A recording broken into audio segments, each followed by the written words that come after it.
નમસ્તે મિત્રો, તમે જાણતા હશો કે રાજ્ય સરકારે રેશન કાર્ડમાં કેવાયસી ફરજિયાત બનાવ્યું છે. કેવાયસી એટલે નો યોર કસ્ટમર, જેમાં આપણે આપણી ઓળખ આપવાની હોય છે. તો રેશન કાર્ડમાં કેવાયસી માટે તમે મામલતદાર કચેરીએ રૂબરૂ જઈને પણ કેવાયસી કરી શકો છો. અને જો તમારે ત્યાં ધક્કો ખાઈને લાઇનમાં ઊભું ન રહેવું હોય તો ઘર બેઠા ઓનલાઈન તમારા મોબાઈલમાંથી કેવાયસી કરી શકો છો. આ માટેની ઓનલાઈન પ્રોસેસ માટે આ વિડીયો એન્ડ સુધી જોઈ લેજો. વિડીયો જોયા પછી તમે જાતે તમારા મોબાઈલમાંથી જ કેવાયસી કરી શકો છો. તો હવે રેશન કાર્ડમાં કેવાયસી કેવી રીતે કરવું અને એ કર્યા પછી ઓનલાઈન સ્ટેટસ કેવી રીતે ચેક કરવું કે કેવાયસી થઈ ગયું છે કે નહીં, તો બંનેની પ્રોસેસ શું છે ચાલો જોઈએ.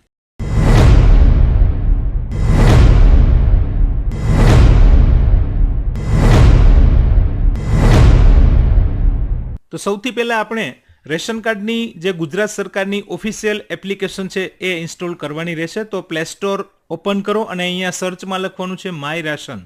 આટલું લખીને સર્ચ કર્યા પછી પહેલી જ એપ્લિકેશન આવી રીતે જોવા મળશે, માય રાશન કૌંસમાં ગુજરાત, અને નીચે ખાસ આ ડેવલપરનું નામ જોઈ લેશો. તો આ એપ્લિકેશન ઇન્સ્ટોલ કરવાની છે. તો એપ્લિકેશન ઇન્સ્ટોલ કરો. ઇન્ટરનેટ સ્પીડના આધારે ઇન્સ્ટોલ થવામાં સમય લાગી શકે છે. ઇન્સ્ટોલ થાય એટલે ઓપન કરો. એપ્લિકેશન ઓપન થશે એટલે આ પ્રમાણેની કંઈક સ્ક્રીન આવશે. હવે આ પ્રમાણેનું ડેશબોર્ડ જોવા મળશે.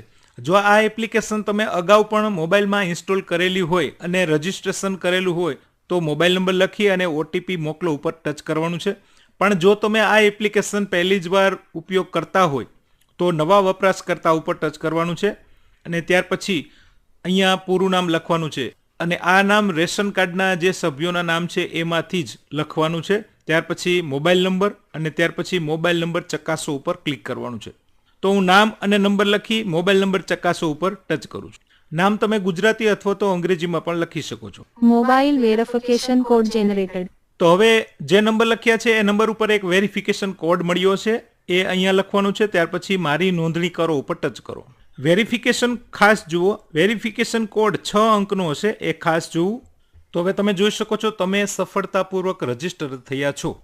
હવે આ પ્રમાણેની સ્ક્રીન આવશે. તો અહીંયા આપણે આપણો મોબાઈલ નંબર લખવાનો છે ફરી અને ઓટીપી મોકલો ઉપર ટચ કરવાનું છે. OTP generated on your mobile નો. હવે ઓટીપી અહીંયા લખી અને ત્યાર પછી ઓટીપી ચકાસો ઉપર ટચ કરીએ. તો હવે આ પ્રમાણેની સ્ક્રીન આવશે જેમાં તમે કેટલાક મેનુ જોઈ શકશો. તો આ રજિસ્ટ્રેશનની પ્રોસેસ થઈ, આપણે રજિસ્ટર થઈ ગયા છીએ. હવે આમાં રેશન કાર્ડની જેટલી સર્વિસ છે એ તમે ઓપ્શન જોઈ શકો છો. નીચે જોશો તો નીચે એક ઓપ્શન હશે પ્રોફાઇલ. તો આપણે પ્રોફાઇલ ઉપર જવાનું છે. નેક્સ્ટ સ્ટેપ, તો પ્રોફાઇલ ઉપર ટચ કરો.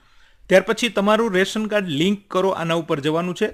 હવે અહીંયા રેશન કાર્ડ નંબર લખવાના છે. ત્યાર પછી રેશન કાર્ડમાં જે સભ્ય છે એમાંથી કોઈ એક સભ્યના આધાર કાર્ડના છેલ્લા 4 અંક લખવાના છે. ત્યાર પછી રેશન કાર્ડ લિંક કરો ઉપર ક્લિક કરવાનું છે. તો વિગત લખી અને રેશન કાર્ડ લિંક કરો ઉપર ટચ કરીએ. હવે આ પ્રમાણેનું ડેશબોર્ડ જોવા મળશે જેમાં અહીંયા જે ડિક્લેરેશન છે એ તમે વાંચી શકો છો અને નીચે હું સંમતિ સ્વીકારું છું અહીંયા ચેકબોક્સમાં ટિક માર્ક આપવાનું છે. ત્યાર પછી આધાર ઓટીપી જનરેટ કરો, આના ઉપર ક્લિક કરવાનું છે.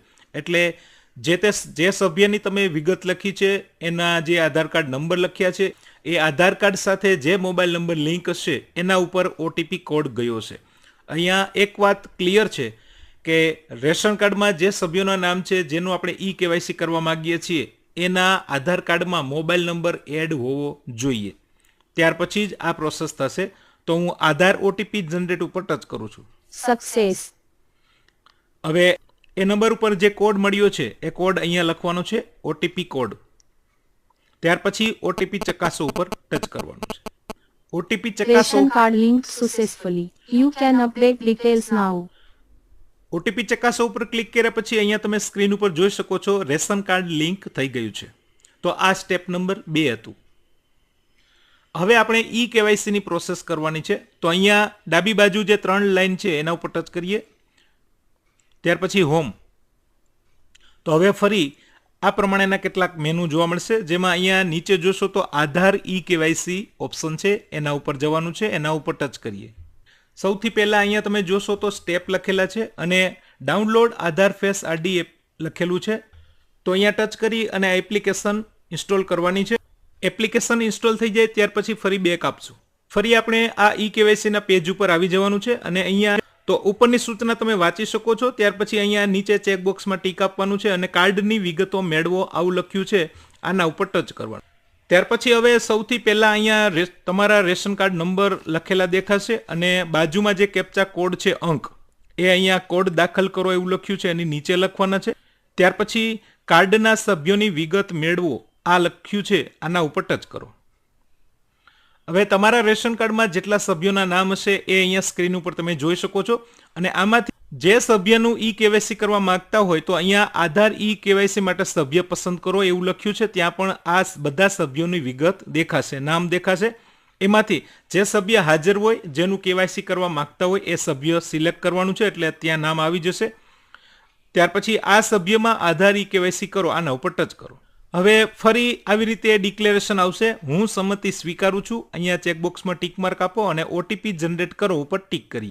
જે સભ્યનું નામ તમે સિલેક્ટ કર્યું છે એના આધાર કાર્ડમાં જે મોબાઈલ નંબર લિંક હશે એ નંબર ઉપર એક ઓટીપી કોડ ગયો હશે, એક ઓટીપી કોડ અહીંયા લખવાનો છે.